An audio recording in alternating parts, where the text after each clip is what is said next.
Começa agora, SoloCast, o podcast do Solo Agro, que traz de uma forma fácil para você ouvinte o conhecimento de especialistas no assunto. Olá pessoal, estamos aqui mais uma vez com o SoloCast, que é o podcast da Solo Agro. Lembrando vocês que o Solo Agro é o programa de educação continuada do Departamento de Ciência do Solo da Exalc-USP.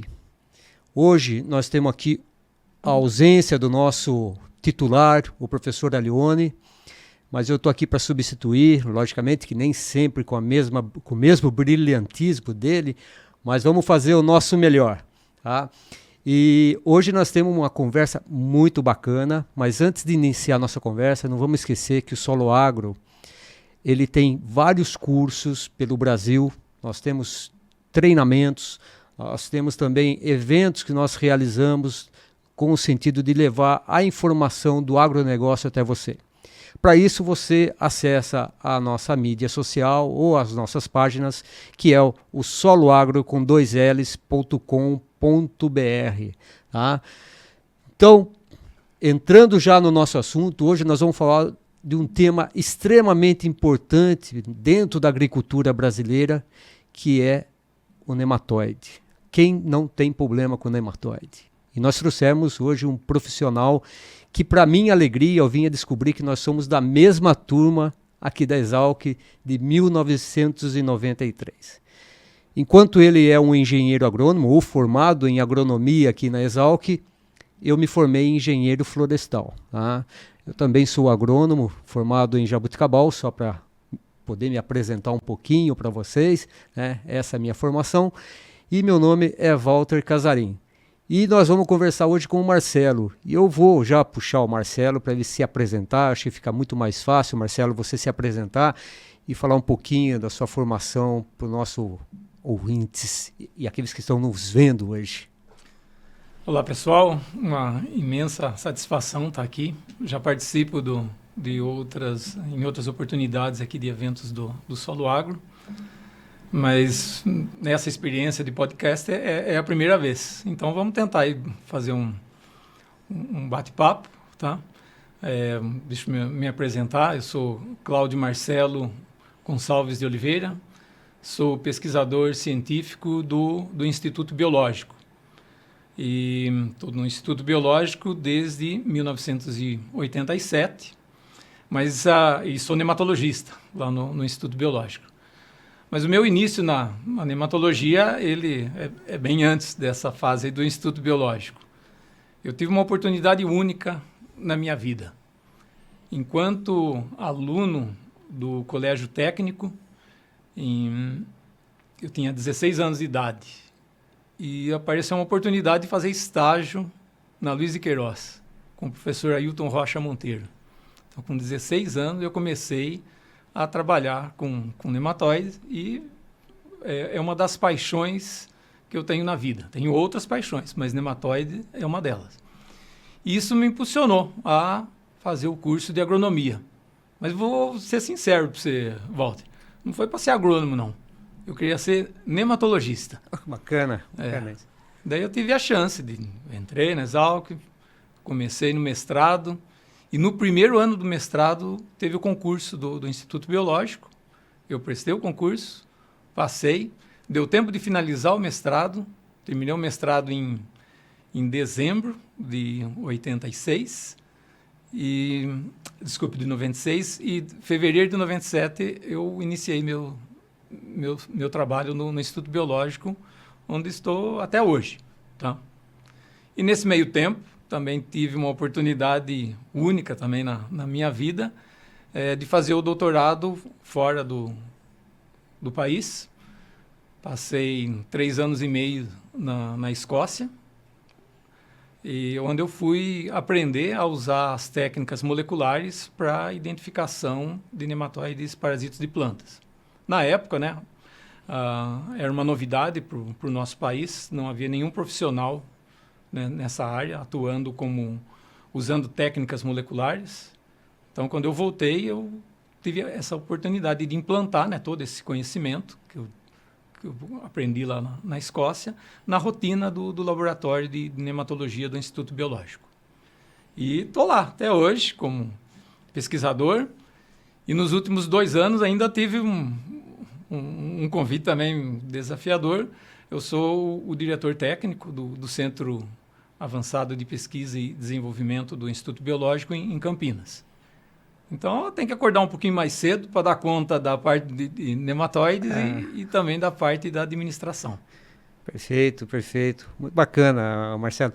Marcelo, o público que nos ouve, que nos vê, é um público bastante diferenciado em termos de conhecimento. Nós temos desde alunos, como nós temos profissionais dentro do setor do agronegócio, e talvez muitos não tenham conhecimento tão aprofundado sobre nematóides. Então, talvez a primeira pergunta mais básica assim, é saber onde que vivem esses nematóides. A gente pode chamar de verme o nematóide também? Ou ele, boa parte, eu vou pegar essa última pergunta que você fez aí, do verme, né, que é o formato que tem um formato vermiforme. De fato, a grande maioria dos nematóides tem esse formato vermiforme, mas a grande maioria não quer dizer que são todos. Vamos pegar dos parasitos de plantas, o pior deles, né, o que causa mais danos, né, que é o do gênero Meloidogene. A fêmea não tem o formato de verme, ela tem um formato aberrante, ela é globosa. Inclusive até o próprio nome Meloidogene, né, gine é fêmea, oide é em forma de, então é uma fêmea em forma de melói. Melói no grego é maçã, então é um formato globoso, né? Mas onde vivem, nematóide está em todo lugar. O nematóide é um organismo aquático. Então, onde tem água, tem vida. E onde tem água e tem vida, tem nematóide. E a gente pode assim, dar umas viajadas aí. Onde que tem água? No solo tem água? Tem. Tem nematóide lá. Dentro da planta tem água? Tem. Nematóide está lá. Dentro dos animais? Também. E no oceano? Nossa, tem muita água no oceano. É onde tem mais nematóide. Nos rios, nos lagos. E daí tem alguns casos bem extremos, né? Desculpa, e qual a relação deles com o oxigênio? Porque se você tem água, às vezes sempre num ambiente aquático... Sim, ele precisa do oxigênio para sobreviver, né? A falta do oxigênio vai combinar com a morte desses nematóides. Mas tem, assim, casos extremos de onde estão os nematóides, né?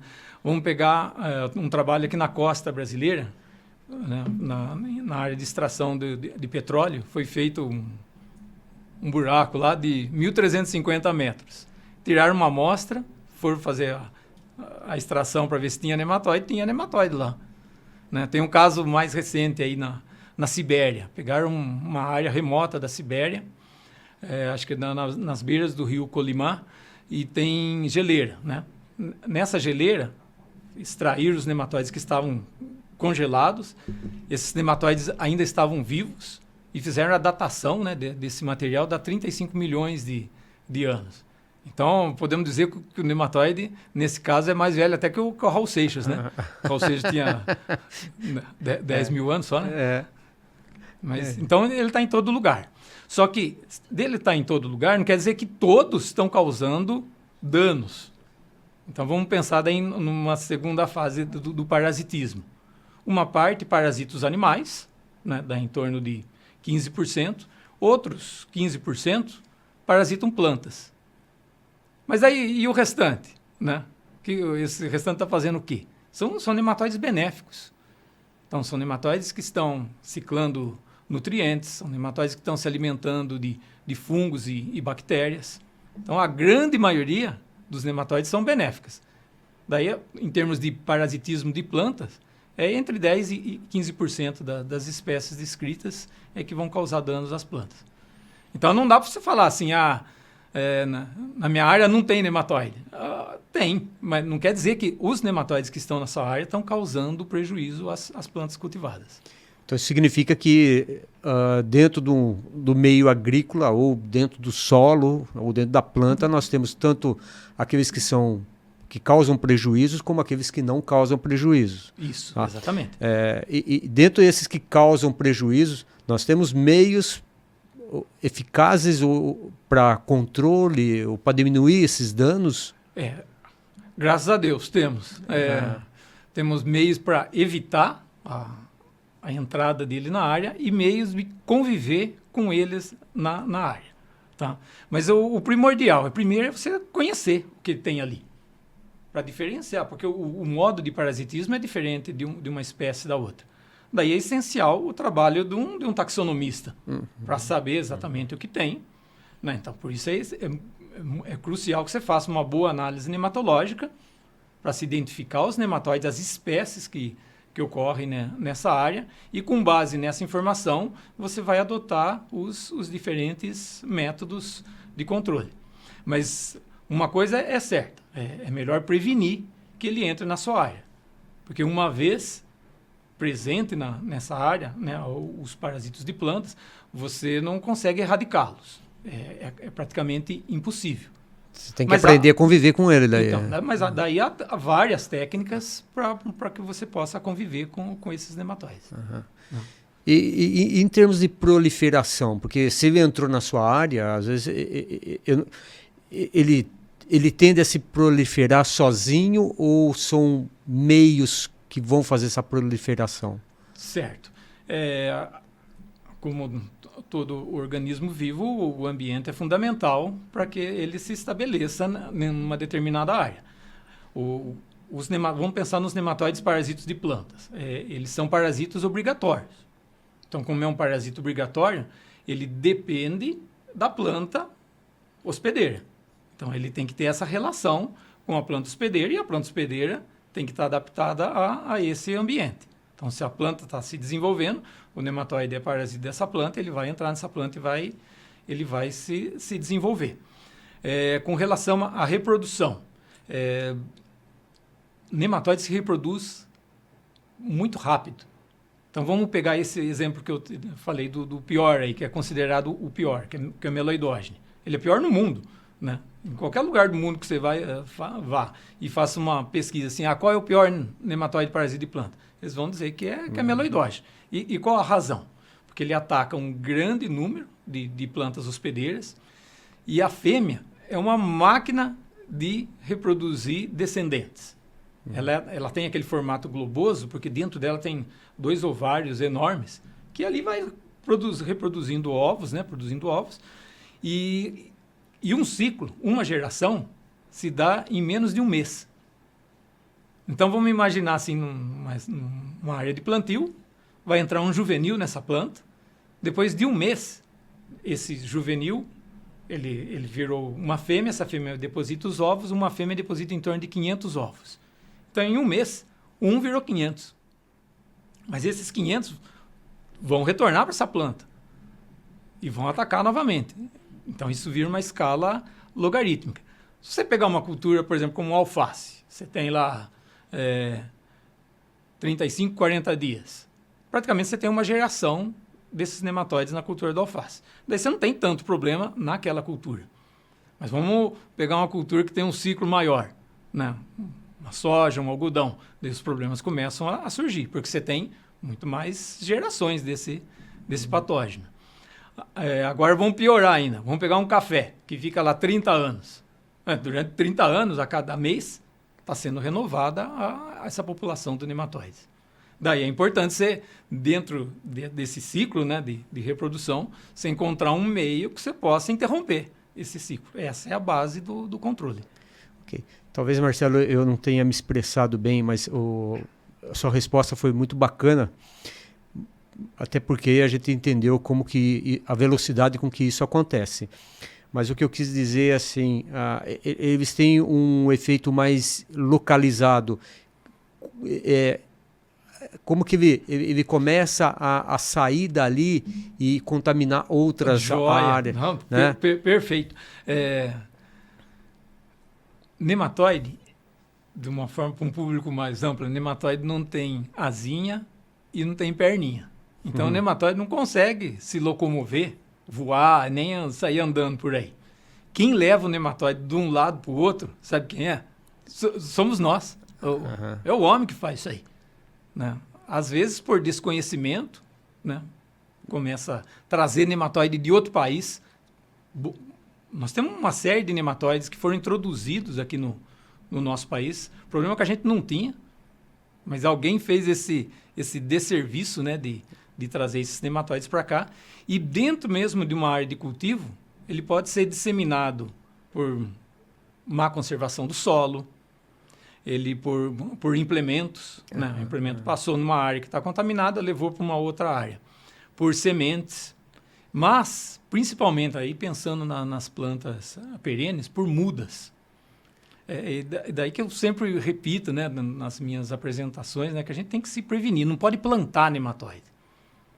Você tem que usar muda sadia, muda certificada.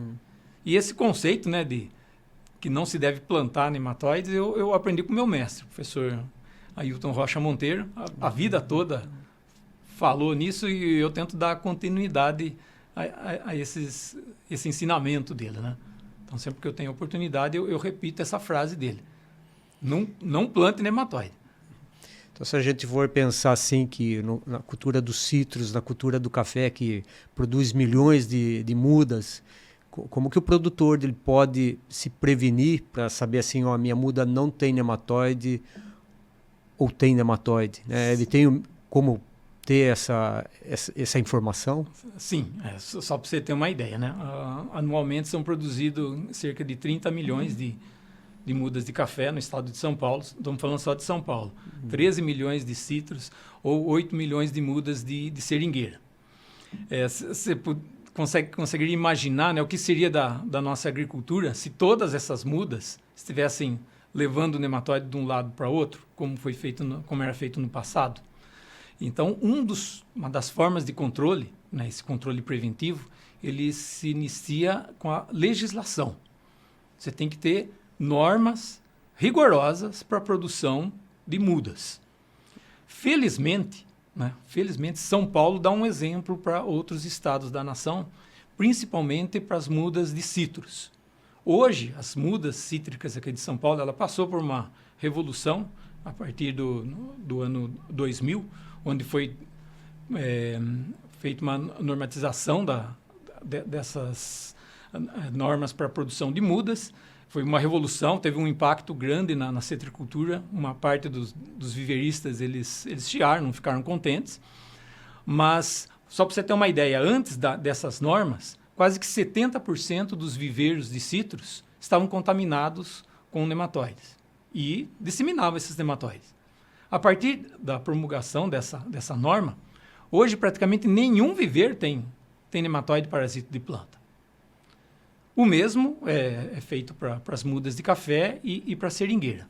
Mas citros é o melhor exemplo, pelo sistema de produção, usando substrato, bancadas elevadas, tubetes, usando tecnologia. Nós estamos no século XXI. Nós não podemos continuar produzindo mudas do século XIX, né?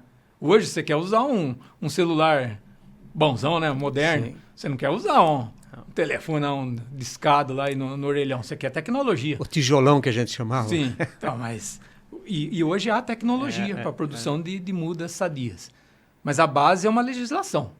Então, isso é fundamental que isso ocorra. E há uma fiscalização para tudo isso eficiente? Sim, eu sou da Secretaria de Agricultura. O Instituto Biológico é um dos institutos da Secretaria de Agricultura. Mas dentro da Secretaria de Agricultura em São Paulo, nós temos os órgãos de defesa, né, e fiscalização.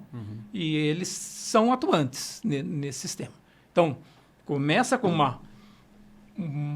uma norma rigorosa, a fiscalização e laboratórios credenciados, capazes de identificar esses nematóides, que senão também não adianta nada, se você não tiver um bom laboratório para assegurar que essas mudas estão livres de nematóides parasitas de plantas. Marcelo, acho que ficou bem claro para a gente o quanto que é importante esse controle, mas para aqueles produtores que têm na sua área a presença de nematóides, existem, acho que, níveis disso daí, que começa a causar problemas econômicos já em termos de produtividade, né, reduzindo a produtividade de culturas. Mas se o produtor fala, eu preciso controlar isso, né, quais os meios que ele tem hoje eficientes para fazer isso? O melhor meio é o que eu já falei antes, que é o que dá 100% de eficiência, que é a prevenção. Então, você evita da entrada desse problema. Depois da prevenção, a segunda técnica que é mais eficiente é o controle genético. Você ter materiais com resistência genética, porque esse nematóide pode tentar entrar nessa planta, não vai se reproduzir e vai morrer dentro dessa planta. O material com resistência, a base é isso aí. Ele não consegue se reproduzir.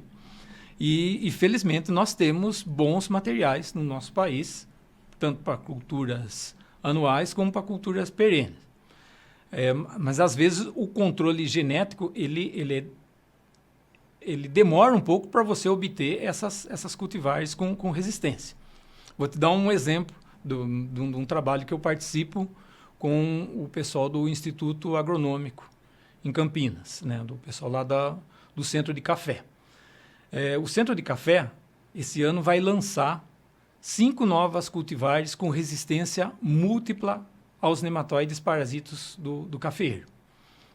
Bom, mas esse trabalho se iniciou há 30 anos.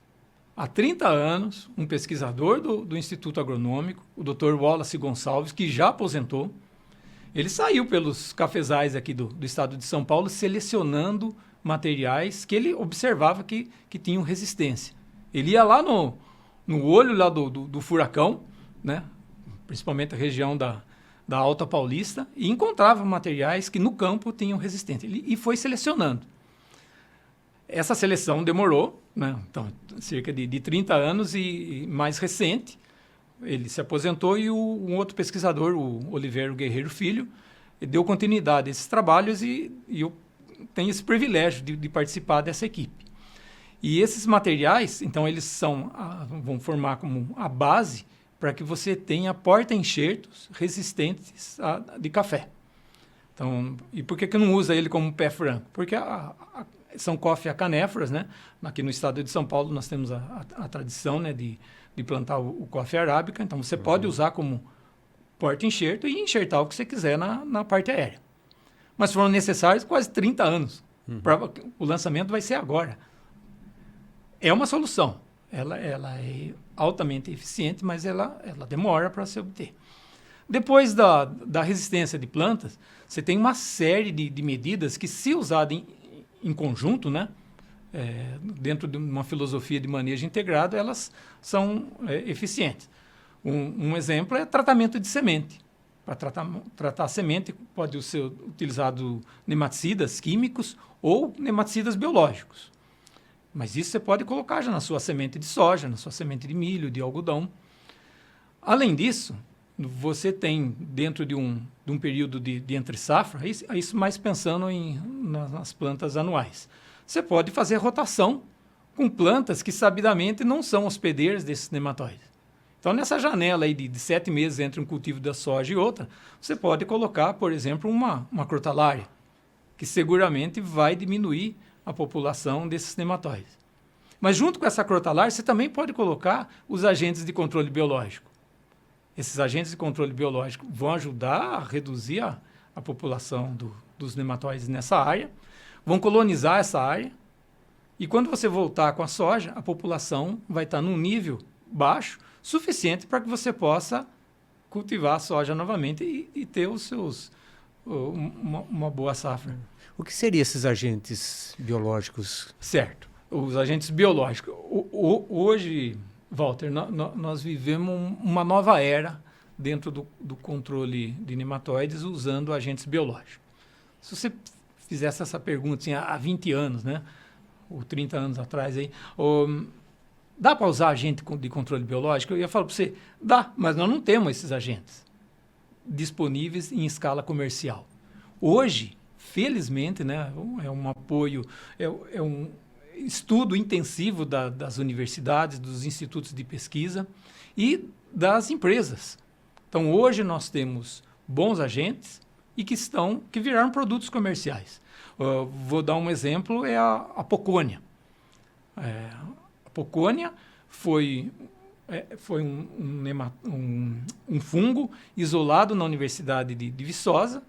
O pessoal da Universidade de Viçosa fez uma série de estudos com esse fungo. Ele parasita ovos de nematóides. Esse fungo virou um produto comercial e hoje uma grande empresa transformou isso num produto que é produzido em larga escala e está disponível para o produtor. O Instituto Biológico tem uma série de tricodermas que também podem ser utilizados como agentes de controle biológico. Eu tenho atuado, junto com outro colega lá no Instituto Biológico, utilizando Metarrhizium, que é um outro fungo. Mas existem outros, Pastelomices. E além dos fungos, existem algumas bactérias, principalmente os bacilos. Então, há uma série de bacilos. Esses bacilos, uma vez introduzidos, né, numa área de cultivo, eles formam uma barreira viva na ponta da raiz. O nematóide, ele não tem olho, né? Ele é guiado por quimioreceptores. E ele não consegue achar onde está a ponta da raiz, por essa formação dessa barreira viva dos bacilos. E o nematóide acaba morrendo de fome, né? Ele morre por inanição. Então, hoje, né? Acaba com o faro dele. Então, isso. Então, ele não acha onde está a planta, onde está o alimento e acaba morrendo. Então, basicamente, são esses agentes disponíveis. Ainda dentro desse assunto, Marcelo, a gente sempre tem uma certa guerra, entre aspas, entre o químico e o biológico, né? Então, a gente está vendo que o biológico ele tem tido um desempenho bastante satisfatório, acho que a gente pode dizer assim, mas quando a gente confronta o desempenho, o efeito de um químico e um biológico, eu vou até te dizer por que dessa minha pergunta. Porque tudo aquilo novo que se coloca no solo, um micro-organismo novo que a gente coloca no solo, a ideia que eu tenho, eu não sou microbiologista, né, mas a ideia que eu tenho é que ele está entrando num ambiente novo, substrato novo, ele vai encontrar os micro-organismos que são nativos. Esses micro-organismos nativos talvez não vão ficar muito felizes de receber esses novos forasteiros na área dele. Do biológico, com esses efeitos que eu estou comentando, a duração dele, o efeito dele nesse controle, ele é longo? Talvez não seja tão fácil de responder isso, né? Mas ele é longo e aí, de repente, o químico consegue fazer esse efeito? É mais dentro desse confronto que eu gostaria de entender. Joia. Então, eu vou responder falando do químico primeiro. Tá. Normalmente, os nematicidas, ele tem uma ação curta.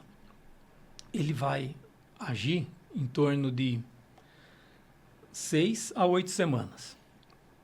Durante esse período inicial, então, normalmente ele é usado no plantio, no tratamento de semente ou no suco de plantio, mas ele vai proteger esses 2 meses iniciais aí do seu cultivo. E, de fato, eles têm uma boa eficiência e por isso que eles são utilizados até hoje. Tá? Você tem novos nematicidas, né? Boa parte do que se tinha no passado já foram substituídos por novos, mas eles continuam sendo eficientes nessa condição, para proteger a planta no início de cultivo. Então, ele é muito bom para as plantas anuais. Agora, se você pegar numa planta perene, vamos pegar o café de novo aí, daí fica mais difícil você proteger, porque daí você vai precisar constantemente reaplicar esses nematicidas. O biológico, não. O biológico, ele tem uma ação mais duradoura. Mas, claro, há uma dependência do biológico do ambiente onde ele está sendo colocado. E isso também, eu vejo hoje que é um dos desafios nossos. Nós temos bons agentes de controle biológico, mas a gente ainda não sabe direito nem como aplicar. Vamos voltar naquele exemplo que eu falei da pocônia. A pocônia, ela é muito sensível à luz. Experimenta aplicar uma pocônia num sorzão aí de meio-dia. Você vai acabar matando a pocônia, que é um fungo, tá vivo ali. Então, você tem hora certa para aplicar e forma de aplicar. Você tem que ter incorporação desse material no solo. Aliás, desculpa, isso era uma pergunta que eu ia te fazer.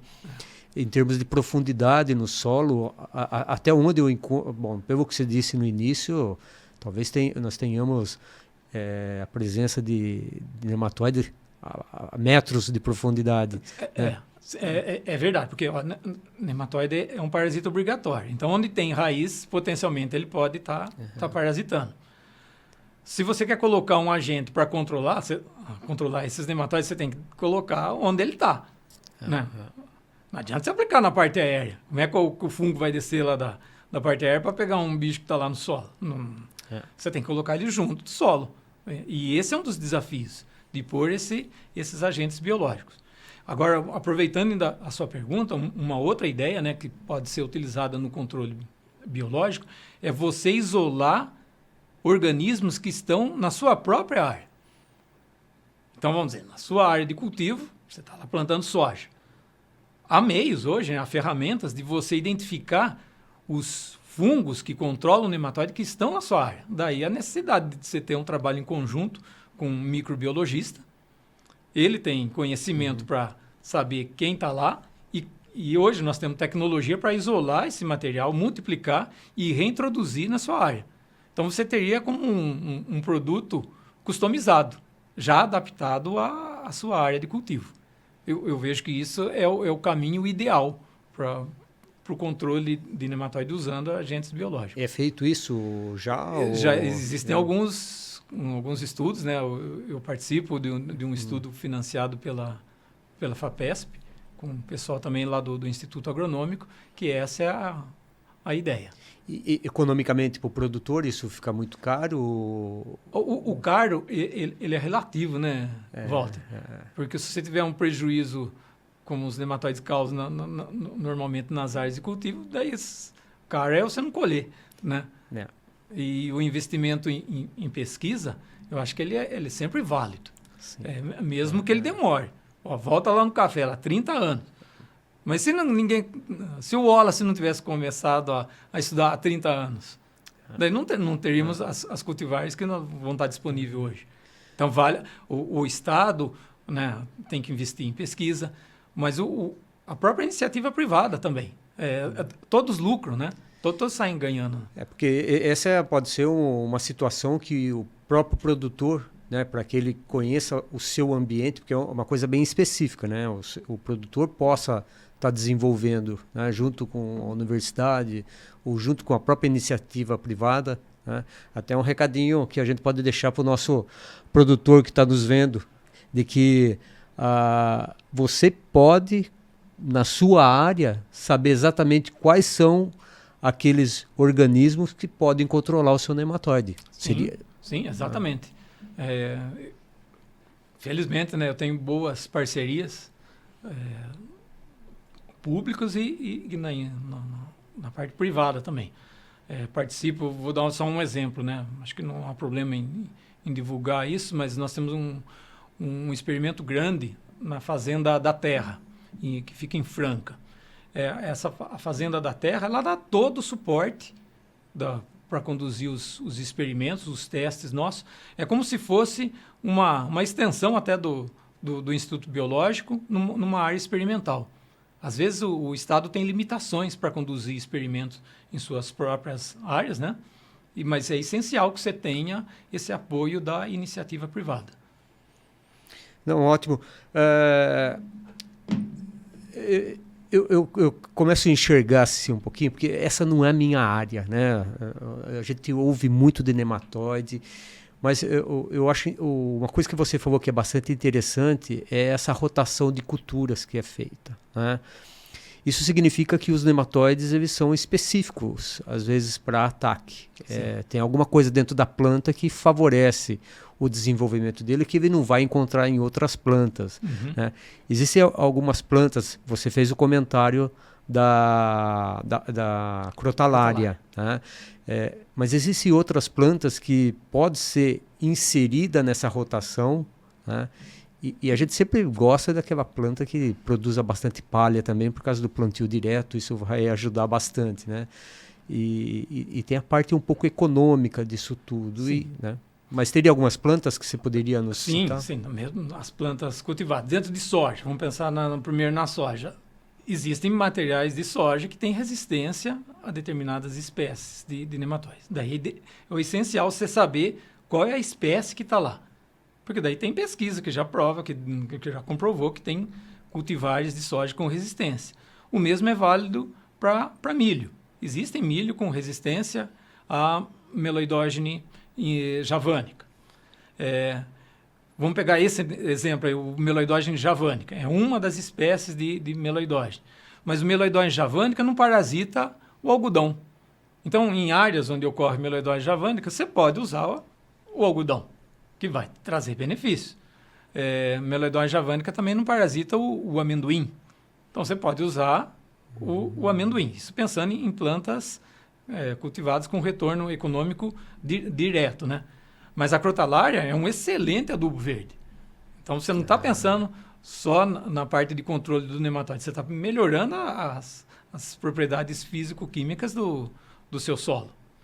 Agora, não dá nesse curto espaço de tempo falar quais são cada uma das plantas em relação aos nematóides. Mas há boas publicações, né? E quem tiver interesse, que estiver nos ouvindo aí, é só me escrever que eu mando esses materiais para vocês sem problema algum. Sim. Você comentou de espécies de nematóides, né?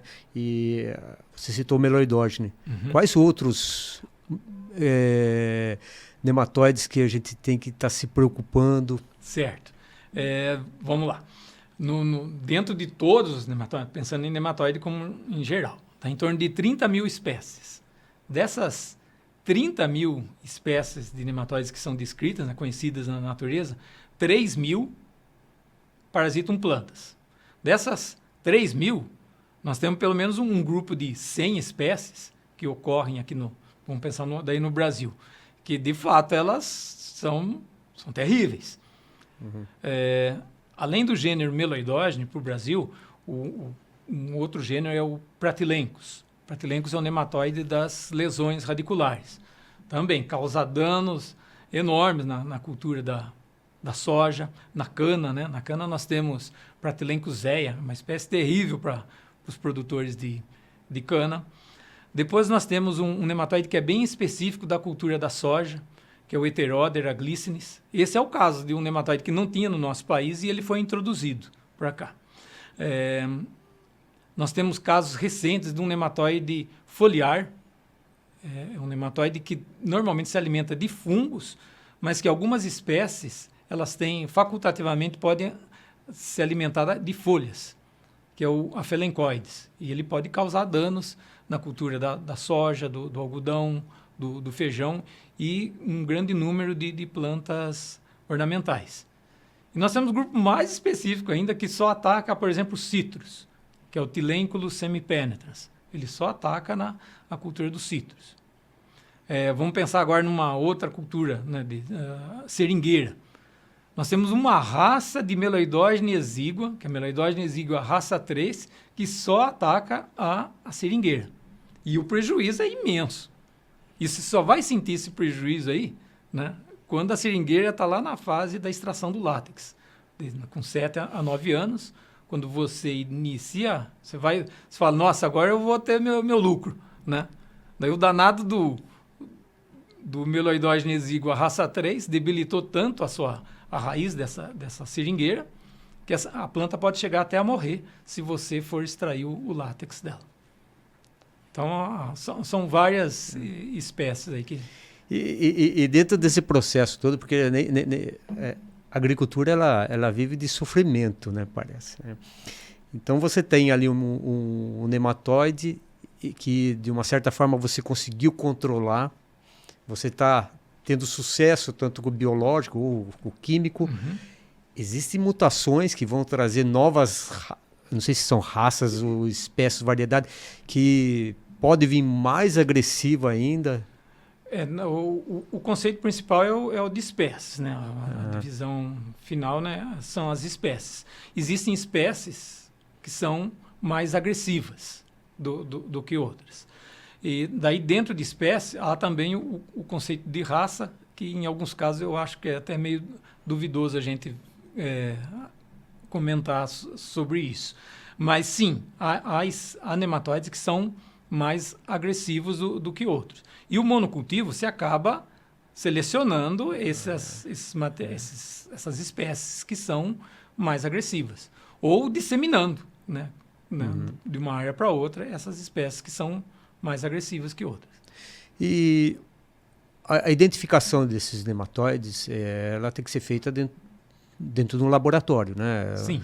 Eu já tive participando de dia de campo aliás, era uma pesquisadora de nematóides, e ela me mostrou, né, ela indo na raiz e retirando lá o nematóide, e muitas vezes ela ficava em dúvida, ela não, as pessoas que estavam ao entorno ali, que eram mais técnicas, né, da área técnica da empresa, e ficavam essas pessoas ficavam em dúvida se era um nematóide ou não. Né? O que eu não me lembro muito bem qual era a dúvida que eles tinham. Falaram, não, isso daqui não, ela falava, isso aqui não é nematóide, não. Tá. Né? Bom, dos nematóides que parasitam plantas, tem um, né, que é o meloidógene, ele causa um sintoma típico na maioria das plantas, que são as galhas radiculares. Essas galhas são os engrossamentos que eles causam durante o parasitismo.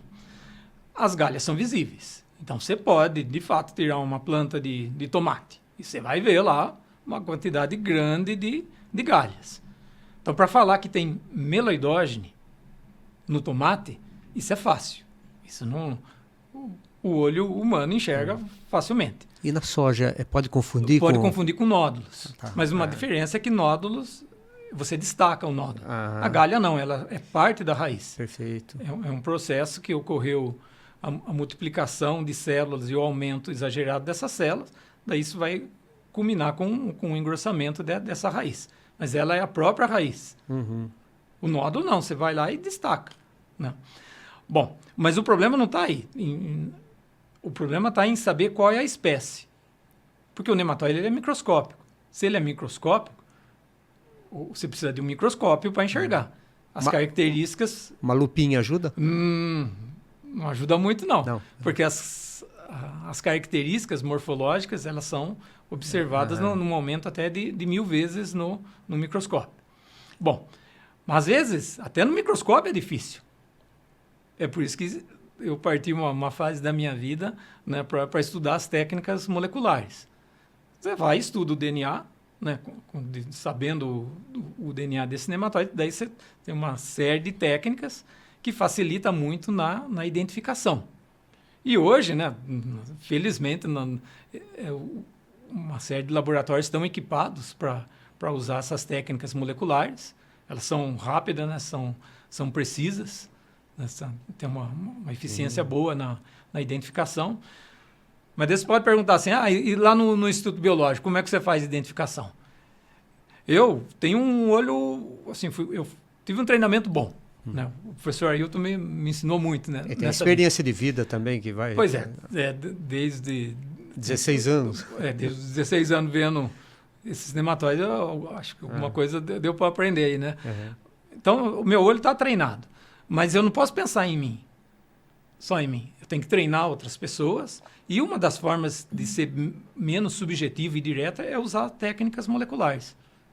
Que hoje você corre um protocolo, você tem uma série de técnicas usando o PCR, hoje até o PCR em tempo real, que você consegue identificar os nematóides e até quantificar quantos tem naquela amostra. Né? Pelo número de cópias de DNA que você tem naquele material, você consegue criar padrões e saber quem está lá e quantos estão lá. Mas isso é um avanço, né? Mas as análises laboratoriais que os produtores encaminham hoje às amostras para esses laboratórios, eles estão preparados para te passar uma informação segura de quais são as espécies que estão atacando? E eu até faço uma outra pergunta. Normalmente, são várias espécies? Você tem meloidógenos, você tem platilencos numa mesma área ou eles não são compatíveis? Não, infelizmente, eles coexistem, né? Então, quando eles estão... Às vezes tem um zoológico na sua área ali. E daí dificulta ainda mais você encontrar um material que tenha, por exemplo, resistência genética a todos eles. Então, você vai diminuir a população de um, mas pode aumentar a população do outro. Mas a pergunta inicial que você fez, né? Os produtores sabem como mandar esses materiais? Hoje sim, né? Normalmente eles mandam a quantidade correta, né? De solo e raiz. Então, lembrando que o nematóide, se ele é parasita obrigatório, ele está na raiz, você tem que mandar raiz. E principalmente as radicelas. Daí, quantidade. A quantidade no laboratório é em torno de 100 gramas. Mas 100 gramas, como que dá para... O cara vai levar uma balancinha no campo? Não. Uma mãozona bem cheia, assim, né? De raiz dá em torno de 100 gramas. E você vai acomodar essas raízes junto com o solo que estava ao redor dessas raízes. Porque o solo, com a umidade natural, você não vai colocar água nem coletar depois da irrigação, ele vai ajudar a preservar essas raízes para que elas cheguem íntegras no laboratório. Isso vai facilitar a extração e a identificação. Então você não pode secar essa amostra de jeito nenhum. Não, de jeito nenhum. Vai ter que estar com umidade para manter viva, né? Há duas situações. Que você coloca muita água, não sei, às vezes o cara fala, vou pôr água aí para conservar mais. Essa água vai favorecer a deterioração dessa raiz. Então, às vezes você coletou uma amostra lá na Bahia, né? Isso é comum. O pessoal lá da Bahia manda a amostra para o Instituto Biológico. A hora que chega no Instituto Biológico, esse material está todo degradado. Daí nem dá nematóide. Daí o produtor fala, não, mas eu vi lá o sintoma, né? Não, é que ela se deteriorou durante o transporte. Outro caso é solos extremamente secos. Também, o nematóide, com a falta, ele é aquático. Né? No comecinho lá da nossa conversa. Faltou água, o que ele vai acontecer com ele? Ele vai entrar num estado de anidrobiose. Mas isso dificulta daí até a identificação, porque altera a morfologia desses nematóides. Talvez a gente já está chegando para o nosso final, Marcelo. Eu acho que, como eu disse, talvez alguns não conheçam bem os efeitos que o nematóide causa na raiz. Se você pudesse explicar um pouquinho o que é os prejuízos, como que é a ação dele no sistema radicular e qual que vai ser o sintoma visível, né? Porque se ele estava embaixo no solo, como que eu vendo uma parte aérea, né? Analisando a parte aérea, eu vou saber que é um ataque de nematóide ou identificar ou diferenciar uma deficiência nutricional. Certo. A deficiência nutricional é consequência do parasitismo. É um sintoma reflexo. Okay. Então, vamos imaginar. É um bichinho que foi lá na raiz da planta, entrou nessa raiz, estabeleceu uma relação, né, de parasitismo, ou ele vai injetar substâncias tóxicas a essa planta, ou ele vai caminhar no tecido das raízes, causando lesão, mas ele vai destruir raiz. Se ele destruiu raiz, essa planta vai perder a eficiência dela, né, de pegar água e nutrientes do solo. Então, essa é a base. Você tem um organismo que destrói o sistema radicular. A planta fica ineficiente para pegar água e nutriente. O que você vai ter na parte aérea? Tudo que não precisa ser só nematóide aí.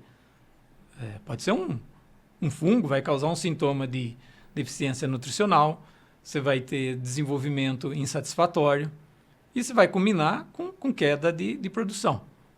Mas só olhar a parte aérea não é tudo. Você tem que olhar onde o bicho está mesmo. E além de saber, né, se tem nematóide, é o essencial, né? Acho que o que eu queria passar assim mesmo para quem está nos ouvindo, né, e vendo, é que você tem que ter uma análise nematológica bem feita e a identificação precisa desses nematóides. Porque as estratégias, né, de manejo vai depender muito dessas espécies. Perfeito. Marcelo, muito obrigado. Mas ainda não acabou não, hein? Não? Muito obrigado. Eu acho que a gente explorou bastante o assunto nematóide. Foi uma conversa muito gostosa. Não deu para perceber que esse tempo passou tão rápido assim. Certo. Viu? Realmente, quando a gente conversa com alguém que tem o domínio da coisa, flui bem, né? Bom. Mas eu queria convidar você para a outra parte da nossa conversa que chama Porteira Aberta. Opa, vamos lá. Porteira Aberta.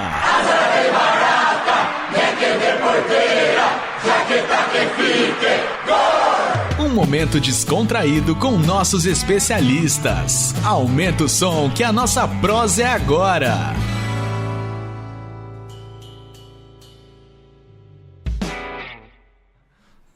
Bom, a Porteira Aberta é a gente tentar ir para um outro lado do pesquisador, né? O que existe do outro lado, Certo. alguma curiosidade.